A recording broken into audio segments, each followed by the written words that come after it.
So it was a beautiful day in the market. बहुत अच्छे तरीके से मार्केट ने हमारे लेवल्स को रिस्पेक्ट किया है, कम्युनिटी मेंबर्स ने भी अच्छा खासा ट्रेड किया। आई होप आप लोगों के साथ भी बढ़िया आज लेवल्स काम किया है और बढ़िया आज आप लोगों ने पैसा बनाया है। मेरे लिए आज उतना खास दिन नहीं था, क्यों नहीं था ये सब हम डिस्कस करेंगे आगे और देखेंगे कल यानी 13 जून को हम किस तरह से मार्केट पे ट्रेड करेंगे, कौन सा इंपॉर्टेंट लेवल्स होने वाला है बैंक निफ्टी और निफ्टी के लिए। तो hey everyone, welcome back to my YouTube channel the Bengal trader. I hope you guys are doing absolutely fine. अच्छा, कल आज रात को आएगा सीपीआई का इन्फ्लेशन डाटा अमेरिका यूएसए का, साथ ही साथ फेड का इंटरेस्ट रेट का डिसीजन भी आएगा। तो हॉकिश रहेगा व्यू या डोविश रहेगा, वो बहुत इंपॉर्टेंट होगा। उसके बेसिस पे हम कल एक दिन का ट्रेंड डिसाइड करेंगे। अगर डोविश रहा, उसके साथ साथ मान के चलते गैप अप ओपन हो गया, तो कहीं ना कहीं मार्केट अच्छा खासा बाउंस दे सकता है ऊपर की तरफ। अगर हॉकिश रहा और कहीं ना कहीं गैप डाउन ओपन हो गया, तो कहीं ना कहीं मार्केट थोड़ा सा साइडवेज होकर बेरिश हो सकता है। तो सब कुछ हम डिस्कस करेंगे और देखेंगे कल के लिए लेवल्स कौन सा होगा। ठीक है, बैंक निफ्टी से स्टार्ट करते हैं। जो बैंक निफ्टी हम सबका फेवरेट है और कल निफ्टी का एक्सपायरी होगा, उसके बाद हम निफ्टी का लेवल्स पे बात करेंगे। देखिए, मेरा आज दिन अच्छा क्यों नहीं गया। नॉर्मली सुबह से लेकर अच्छा खासा दिन था। उसके पहले मैं बता देता हूँ, कल जो लेवल्स आप लोगों के साथ मैं शेयर किया था कि कहीं ना कहीं ये एरिया के ऊपर अगर गैप अप ओपन होता है तो कहीं ना कहीं मार्केट पे बुलिशनेस देखने को मिलेगा 50,000 तक। 50,000 के आसपास मार्केट गया, उसके बाद थोड़ा सा रुक गया, रुकने के I am sorry for the noise. उसके बाद रुक गया, रुकने के बाद मार्केट धीरे धीरे फिर से नीचे आने की कोशिश कर दिया और नीचे ही आ गया। ठीक है, अच्छा, कौन सा लेवल था, ये वाला एरिया के आसपास एक्स प्राइस एक्शन आ जाएगा। जैसे एक ट्रेंड लाइन के ऊपर चला जाएगा, मैं यहां से फिर से बाई करूंगा। यही कल का लेवल मैंने डिस्कस करके रखा था, आप वीडियो जाके देख सकते हैं। एग्जैक्टली मार्केट ने वैसे प्ले आउट किया है। उसके साथ साथ यहाँ पे स्नाइपर्स भी अच्छा खासा बनाए, यहाँ पे हमें छोटा छोटा ट्रेड्स मिला है। और लास्ट पे जो हमारा एक्सपायरी जैकपॉट ट्रेड होता है, वहां पे मैं आज खुद ट्रेड कर रहा था, लाइव में भी नहीं बैठा था। और मेरा ट्रेड कहीं ना कहीं ये एरिया के आसपास से एक बार शॉर्टिंग का था, लगभग 54 14:52 ये एरिया के आसपास एक शॉर्टिंग का था 150 पॉइंट्स के लिए। मैंने क्या किया, गलती से बाया ह्यूमन एरर मैंने पुट की जगह पे कॉल ले लिया। अब मैं क्या है ना, मैं कभी भी पीएनएल देखता नहीं और मैं आपको भी यही सजेस्ट करूंगा, कभी भी पीएनएल आप मत देखिए। आप पॉइंट्स पे फोकस कीजिए, आप आपके मूव्स पे फोकस कीजिए, नहीं तो क्या होगा, एंग्जाइटी होता रहेगा। बहुत लोग बोलते हैं मुझे एंग्जाइटी होता है। अगर आप प्रॉफिट देखोगे 2,000 आ रहा है, 1,000 जा रहा है, 1 लाख आ रहा है, 50,000 जा रहा है, तो ये चीज बहुत दिक्कत करेगा। इससे आप पॉइंट्स पे देखो, नहीं तो क्या लगेगा ना, अरे अरे मैं बुक कर लेता हूं तो आरआर मेंटेन नहीं होता। तो मैं पीएनएल देखता नहीं हूं और जब मेरा मूवमेंट खत्म हो गया तब मैं जाके पीएनएल देखता हूं। तो वॉयला, मैं पुट के जगह पे कॉल ले लिया। और एग्जैक्टली मैं बता भी देता हूं, मैं काम करने वाला था 49,000 50,000 का पुट पे, जो लगभग ये एरिया 52 53 के आसपास, मतलब 47 से लेके ये 232% का रिटर्न दिया। मैंने ये ना पकड़ते हुए मैंने उल्टा कॉल ले लिया, जो मुझे बहुत ज्यादा ड्रॉ डाउन दे दिया। आज का जो भी सुबह का प्रॉफिट था वो भी गया, कल का प्रॉफिट का भी थोड़ा सा चंक लेके चला गया, बिकॉज ऑब्वियसली वो बहुत ज्यादा ड्रॉ डाउन हो गया, बहुत ज्यादा डिके हो चुका था। तो it's an human error. Comment पे जरूर बताइए आप लोगों के साथ भी ऐसा होता है कि नहीं। देखिए, ये एक ट्रेडिंग का पार्ट है, एकदम सिंपल सी बात है, मैं आपको बता रहा हूँ। ये जो होता है ये होगा, 2 साल में एक बार होगा, 1 साल में एक बार होगा, 3 साल में एक बार होगा, लेकिन होगा ही होगा। अच्छा, मैं आज थोड़ा सा इससे आपका पता लगता है कॉन्सेंट्रेशन पावर, क्योंकि बहुत सारे मैसेजेस आते हैं और मैं आपसे यही दरखास्त करूंगा, प्लीज आपसे रिक्वेस्ट भी करूंगा कि मार्केट आवर में मुझे कॉल या फिर मैसेज मत कीजिए, आफ्टर मार्केट कीजिए। मैं पूरा आपका सहायता करूंगा। इससे क्या होता है ना, फोकस थोड़ा सा हिल जाता है और ट्रेडिंग के गेम पे, ट्रेडिंग के कैरियर में नजर हटी तो दुर्घटना घटी, बस बात वही है। चलो, जो हो गया सो हो गया, प्रोक्रेस्टिनेट करके फायदा नहीं है। अब कल के लिए सोचते हैं कल कैसे प्लान करेंगे। देखिए, बैंक निफ्टी का ये वाला लेवल का काम हो चुका है, लिक्विडिटी पूल बाकी है, 50,000 का भी हो चुका है। अब कैसे प्लान करेंगे, मार्केट इसके ऊपर बुलिश होने वाला है, इतना तो समझ में आ रहा है। काइंड ऑफ इक्वल हाइज जैसा है बट प्रॉपरली नहीं है, तो इसके ऊपर मार्केट बुलिश होने वाला है। Absolutely done, okay. अगर मार्केट फ्लैट ओपन होता है, फ्लैट ओपन होकर नीचे जाता है, मैं तुरंत शॉर्ट नहीं करूंगा। सामने लिक्विडिटी पूल भी है, एफवीजी भी है, मैं थोड़ा सा वेट करूंगा। तो मैं वेट करूंगा, लिक्विडिटी पूल से मुझे कोई भी 15 minute setup, liquidity grab, SMT, sniper मिल जाता है, मैं बाई कर लूंगा। एफवीजी के आसपास से मुझे कुछ भी मिल जाता है बाइंग सेटअप में, बाई कर लूंगा। अच्छा, इनकेस फ्लैट ओपन होकर ऊपर जाता है, मैं कुछ नहीं करूंगा, मैं वेट करूंगा। ये एरिया के आसपास आएगा, मैं एक बार फिर से मार्केट को शॉर्ट करना पसंद करूंगा। कौन सा एरिया हो जाएगा, लगभग लगभग 50,000 के ही आसपास का। ठीक है, 50,000 040 के आसपास अगर मुझे मिल जाता है 20 पॉइंट्स गिव और टेक, तो मैं यहां से मार्केट को एक बार फिर से शॉर्ट करना पसंद करूंगा। अगर फ्लैट ओपन के ऊपर जाता है, गैप अप पे नहीं, याद रखिए गैप अप पे नहीं, अगर फ्लैट ओपन के ऊपर जाता है तो मैं ये एरिया से फिर से शॉर्ट करना पसंद करूंगा। शॉर्ट करके मेरा टारगेट ये एरिया तक का हो जाएगा। ठीक है, फ्लैट ओपन के नीचे का हमने बता दिया, नीचे में मैं तुरंत कर नहीं सकता बिकॉज प्रीवियस डे जो लो होगा वो रहेगा, उसके साथ साथ उसके पहले का दिन का क्लोजिंग रहेगा, लिक्विडिटी पूल रहेगा। तो हो सकता है मार्केट क्या ना धीरे धीरे करके आए और फिर घूम के फिर आए। तो इस तरह से मैं प्लान करना पसंद करूंगा। ठीक है, इनकेस गैप अप और अगर गैप डाउन ओपन हो जाता है, अगर मार्केट गैप अप ओपन होता है, कहां पे ओपन होता है, 50,000 050 के 40 के ऊपर, 050 के ऊपर अगर ओपन होता है, मतलब 50,000 का जो पीएसवाई राउंड नंबर है, एक तो राउंड नंबर भी है 1000 पॉइंट्स का, साथ ही साथ ये पीएसवाई नंबर है 50 फ्रीकिंग 50,000, ये एक बहुत पीएसवाई नंबर है, बहुत साइकोलॉजिकल नंबर है। अगर 50,000 के ऊपर फिर से ओपन होता है तो सिंपल सी बात है, सेलिंग इतना टाइम नहीं लगाता है। अगर आप देखोगे सेलिंग में इतना टाइम नहीं लगाता है, सेलिंग होगा 1 2 3 दिन के अंदर पूरा एक तो आपको दिखा देगा। लेकिन यहाँ पे क्या हो रहा है, मार्केट का क्लोजिंग देखिए कॉन्स्टेंटली कुछ दिनों से, जो 7 जून था, 7 जून में क्लोजिंग किया है लगभग लगभग 800 के आसपास। फिर 10 जून को क्लोजिंग किया है 780, फिर क्लोजिंग किया है 705, आज क्लोजिंग किया है 895। मतलब एक एरिया के आसपास क्लोजिंग कर रहा है बार बार। सेलिंग होगा तो कल को फटाफट से हो जाएगा। और इनकेस अगर एक्सक्यूज मी, इनकेस अगर फिर से गैप अप ओपन हो जाता है, गैप अप 50,000 के ऊपर ओपन हो जाता है, तो कहीं ना कहीं 50,000 कहां पे है, 50,000 ये एरिया के आसपास गैप अप ओपन हो जाता है। मैं बस पहले का थोड़ा सा देखना पसंद करूंगा। सेफ प्लेयर्स 15 मिनट का सस्टेनेबिलिटी देख लीजिए, उसके ऊपर निकले तो भाई। और इनकेस अगर कोई थोड़ा सा एडवांस पे जाना चाहते हो तो आप थोड़ा सा लोअर टाइम फ्रेम में मैपिंग देख लो।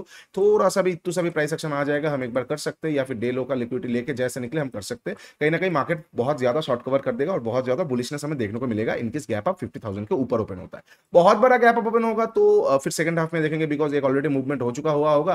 कहीं ना कहीं ऊपर जाके थोड़ा नीचे आके फिर ऊपर जा सकता है, या फिर थोड़ा सा रुक गया फिर लिक्विडिटी लेके ऊपर जाएगा तो देखेंगे। अच्छा, अब अगर गैप डाउन ओपन होता है, कहां पे गैप डाउन ओपन होता है, एफवीजी जो पड़ा हुआ है 49,500 के आसपास, 49,500 के आसपास जो एफवीजी पड़ा हुआ है, जस्ट अ सेकंड, 49,500 के आसपास जो एफवीजी पड़ा हुआ है, इसके आसपास अगर गैप डाउन ओपन होता है, पहला 15 मिनट का कैंडल प्रॉफिट बुकिंग सेटअप आएगा, I am going to buy the market. ठीक है, इनकेस अगर पहला 15 मिनट का कैंडल डोजी टाइप का आ जाता है तो सेल ऑफ का संकेत हमें मिल चुका है। मैं डे हाई का लिक्विडिटी पे ग्रैब करना पसंद करूंगा, या फिर रेंज बना के तोड़े तो मैं एक बार शॉर्ट करना पसंद करूंगा। ठीक है, इनकेस अगर इसके बीच में गैप डाउन ओपन होता है लिक्विडिटी पूल के ऊपर, तो यहाँ से एक बार रिएक्शन जरूर आने वाला है, तो मैं वहां पे एक बार स्कैल्प करने की कोशिश करूंगा स्नाइपर पे। इनकेस नहीं मिलता है तो मैं फिर से सेल ऑन राइज करने वाला हूं। मतलब गैप डाउन ओपन होगा तो बॉटम फिश करके सेल ऑन राइज करूंगा, फ्लैट ओपन होगा तो मैं बॉटम फिश करना पसंद करूंगा और टॉप फिशिंग ऊपर से सेल ऑन राइज करना पसंद करूंगा। और अगर गैप ओपन होता है तो मैं कहीं ना कहीं शॉर्ट साइड पे थोड़ा सा कम दिखूंगा और लॉन्ग साइड पे ज्यादा दिखूंगा। ठीक है, ये हो जाएगा बैंक निफ्टी का सारा पॉसिबल सिचुएशंस जहां पे मैं कल ट्रेड करने वाला हूं। अब थोड़ा सा निफ्टी देख लेते हैं। निफ्टी में क्या है, निफ्टी में भी सिमिलर काइंड ऑफ स्टोरी। अगर आप डेली कैंडल देखोगे,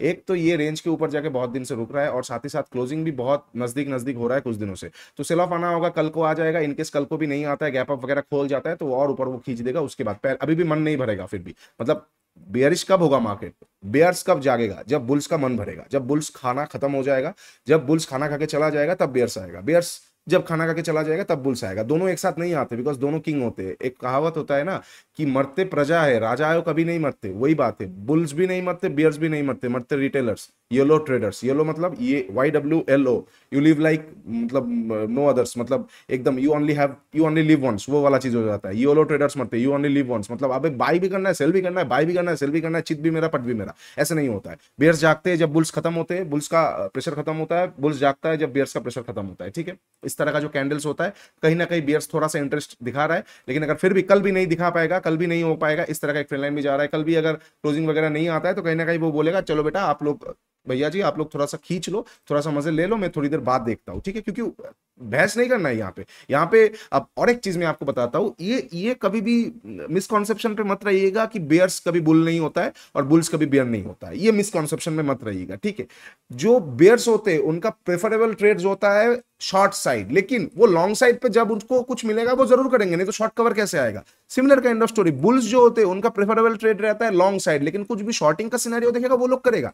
तो कहीं ना कहीं ये चीज यहाँ पे पोजीशन बिल्डअप होना शुरू हो चुका है, तो एक बड़ा मूवमेंट आने का चांसेस बहुत हाई है, तो गेट रेडी फॉर दैट। ठीक है, अच्छा जस्ट सेकंड, अब निफ्टी का कल एक्सपायरी होने वाला है। निफ्टी में कैसे ट्रेड करेंगे, देखिए निफ्टी में भी सिंपल काइंड ऑफ स्टोरी, इसको थोड़ा हटाते हैं। निफ्टी में क्या है, नहीं है यहाँ पे प्रीवियस डे का एक क्लोजिंग प्राइस का आसपास का निफ्टी पे यहाँ पे वॉच जोन में डाल के रखता हूँ, यहाँ पे थोड़ा सा मजा निफ्टी को मिल सकता है। थोड़ा सा यहाँ पे कैरेक्टर में जो ब्रेक ऑफ स्ट्रक्चर थोड़ा सा हुआ है, तो ऑब्वियसली कैरेक्टर में चेंज इसके नीचे ही होने वाला है, तब जाके हम बोलेंगे सेल ऑन राइज हुआ है। तो जब तक निफ्टी 22,320 के 200 के नीचे क्लोजिंग नहीं देता है 15 मिनट और 1 आवर का बेसिस में, अगर हम 1 आवर देखेंगे तो भी चलेगा, नहीं चलेगा, 15 मिनट के बेसिस में जब तक नहीं देगा तब तक proper sell on rise Nifty में अभी नहीं होगा, because Nifty all time high के आसपास है। ऑब्वियसली बैंक निफ्टी से ज्यादा निफ्टी बुलिश है। अच्छा, रेट कट पे अगर जो कुछ भी अच्छा आ जाता है तो ऑब्वियसली मार्केट वहां पे बुलिश होने वाला है। तो कल को अगर मार्केट फ्लैट ओपन होता है, फ्लैट ओपन होकर अगर तुरंत नीचे तोड़ता है, मैं यहाँ पे सेल नहीं करूंगा, कहीं ना कहीं एफवीजी भी छोड़ के, इनएफिशिएंसी छोड़ के आ रहा है मार्केट, मैं थोड़ा सा वेट कर लूंगा। ये लेवल को मैं देखना थोड़ा सा पसंद करूंगा, 23,250 ये एरिया के आसपास से मुझे अगर 15 मिनट सेटअप आपका कोई एसएमटी मिल जाता है, स्नाइपर मिल जाता है, liquid grab, liquid trap, bear trap कुछ भी मिल जाता है, मैं ये एरिया के आसपास से एक बार थोड़ा सा क्वांटिटी से बाई करना पसंद करूंगा। एफवीजी तक का मेरा टारगेट हो जाएगा कहीं ना कहीं सेल ऑन राइज, मतलब एफवीजी तक का टारगेट लेके फिर वहां से मुझे रिजेक्शन मिलेगा तो मैं वहां से सेल कर सकता हूँ। ठीक है, ये हो जाएगा फ्लैट ओपनर के नीचे का। इनकेस फ्लैट ओपनर के ऊपर जाता है मैं कुछ नहीं करूंगा। यहाँ पे अगर हम डे का ट्रेंड देखते हैं, डे का ट्रेंड बहुत ज्यादा बेयरिश है, बहुत ज्यादा बेयरिश, तो ऑब्वियसली ये एरिया फिर से शॉर्टिंग वाला हो जाएगा और इसके ऊपर ही मार्केट प्रॉपर्ली बुलिश होने का चांसेस हाई है। कौन सा हो जाएगा, 23,384।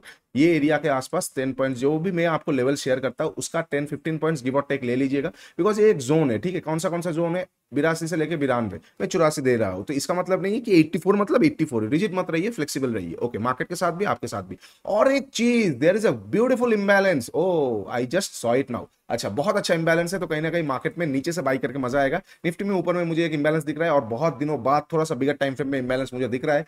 तो आई होप जो लोग कमेंट कोई मत कीजिएगा, लेकिन जो लोग मेंटरशिप में हो आप लोगों को इंबैलेंस दिख गया होगा 23,800 23384 के आसपास आजू बाजू में। तो हम क्या करेंगे ना, अगर मुझे फ्लैट ओपन होकर नीचे मिलता है तो मैं अब तो मतलब अच्छी तरीके से मैं ये एरिया के आसपास से ही बाइंग करना पसंद करूंगा। अच्छा, फ्लैट ओपन होकर ऊपर जाएगा 23384 के आसपास, मुझे अगर यहां से कोई रिजेक्शन कैंडल मिलता है, I am going to short the market, थोड़ा ऊपर का स्टॉप लॉस देके यहां तक का फिर से मैं टारगेट रखूंगा। इनकेस अगर मुझे यहां से रिजेक्शन मिलता है फ्लैट ओपन होकर ऊपर जाने पे, याद रखिए फ्लैट ओपन होकर ऊपर जाने में। अच्छा, अब अगर गैप अप और गैप डाउन ओपन हो जाता है, ठीक है, अगर गैप अप ओपन हो जाता है, गैप अप कहां पे ओपन होगा? 384 के ऊपर ओपन होगा, शॉर्ट कवर आने वाला है, कहीं ना कहीं मार्केट एक बार फिर से ऑल टाइम हाई की तरफ प्रोसीड कर सकता है। तो वहां पे मैं देख लूंगा क्या 15 मिनट सस्टेन कर रहा है या लोअर टाइम फ्रेम में मुझे कुछ भी थोड़ा सा भी कहीं ना कहीं मार्केट में बुलिशनेस शो हो रहा है, तो मैं वहां से बाई कर सकता हूं। अच्छा, ठीक है, इनकेस अगर गैप अप ओपन होता है ये एरिया के आसपास, ठीक है, मतलब इसके ऊपर नहीं, इसके बीच में, तो 2334 के आसपास से मैं एक बार शॉर्ट करना पसंद करूंगा। यहां से मुझे सेटअप मिलेगा तो ही, मतलब अगर ऐसा कैंडल क्लोज कर देगा तो क्या ही सेटअप मिलेगा, सेटअप मिलेगा तो मैं शॉर्ट करूंगा।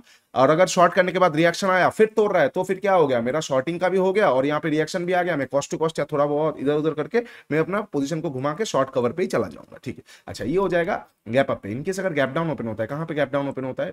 ये एरिया के आसपास गैप डाउन ओपन होता है, मैं बाइंग करने वाला हूँ ये एरिया के आसपास से गिव और टेक 10-20 पॉइंट के आसपास। अगर मुझे कुछ भी बाइंग सेटअप मिलता है, पहला प्रॉफिट बुकिंग सेटअप मिलता है, तो भी मैं बाइंग के बारे में ही देखूंगा। हाँ, पहला 15 मिनट का कैंडल बहुत ज्यादा बेयरिश आ गया तो मुझे थोड़ा सा देखना पड़ेगा, तो मुझे थोड़ा ट्रिकी सिचुएशन हो जाएगा। क्या ट्रिकी सिचुएशन होगा? इस तरह का बेयरिश कैंडल अगर आ जाता है तो तुरंत वहां पे सेल नहीं होता है, तो क्या होगा, लिक्विडिटी ग्रैब करके वो निकलने की कोशिश कर सकता है। बिकॉज एक तो सेल ऑफ आ गया, रिटेल अब कूद कूद के बैठ जाएंगे कि मार्केट क्रैश है, मार्केट क्रैश है, इतना बड़ा रेड कैंडल, नेक्स्ट कैंडल में उसका लो को तोड़ के एक प्रॉपर कन्विक्शनल बियर ट्रैप करके मार्केट ऊपर की तरफ प्रोसीड कर सकता है, इंबैलेंस और 23384 की तरफ। तो वो वाला भी मेरा एक प्लान रहेगा।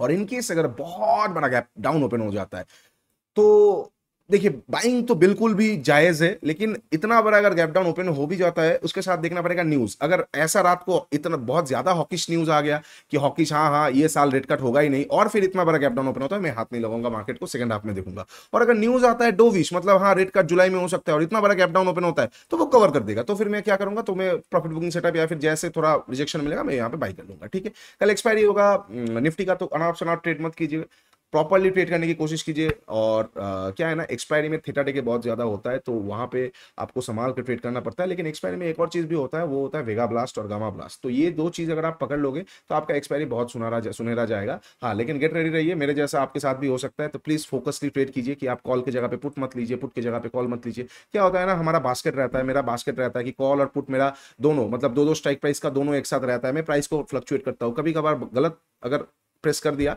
तो वहां पे गड़बड़ हो जाता है। तो यही चीजें पीएनएल हम देखते नहीं, आप भी मत देखिए, लेकिन gate ready for human error. चलिए, वीडियो को यहाँ पे खत्म करेंगे, वीडियो लंबा हो गया, सॉरी फॉर दैट। अगर अच्छा लगा वीडियो तो डू लाइक शेयर सब्सक्राइब, नीचे इंस्टाग्राम और टेलीग्राम का लिंक दिया हुआ है, जाके एक बार जरूर चेकआउट कीजिए। मिलेंगे कल, और रात को क्रिप्टो में आज आएंगे, तो क्रिप्टो में जरूर ऑन रहिएगा, एक्टिव रहिएगा। मैं टेलीग्राम पे अपडेट कर दूंगा, इंस्टाग्राम पे भी अपडेट कर दूंगा। क्रिप्टो में आज बैठेंगे लाइव में रात को, ठीक है। चलिए, नीचे इंस्टाग्राम का भी लिंक दिया हुआ है, सब कुछ लिंक दिया हुआ है, जाके फॉलो कर दीजिए, बहुत इंपॉर्टेंट अपडेट्स वहाँ पे करते हैं। और मेंटरशिप प्रोग्राम का भी लिंक दिया हुआ है, जाके एक बार जरूर चेकआउट कीजिए। बहुत ही पॉकेट फ्रेंडली प्राइस में हम इस तरह का एडवांस चीजें टॉपिक डिस्कस करते हैं, जहाँ पे हम प्लान से लेके, देखिए एक ट्रेड कल के लिए कितना सारा प्लान हमने रेडी करके रखा है। अगर आप प्लान रेडी करके नहीं रखोगे, सुबह उठोगे, नींद से उठोगे, आंख डलोगे और फिर ट्रेड में आ जाओगे, तो मार्केट आपके हंसेगा और आपका घर बार लेके चला जाएगा। तो please get ready for that and be cautious. चलिए, आज के लिए इतना ही, take care and bye bye. तब तक के लिए ट्रेड स्मार्टली।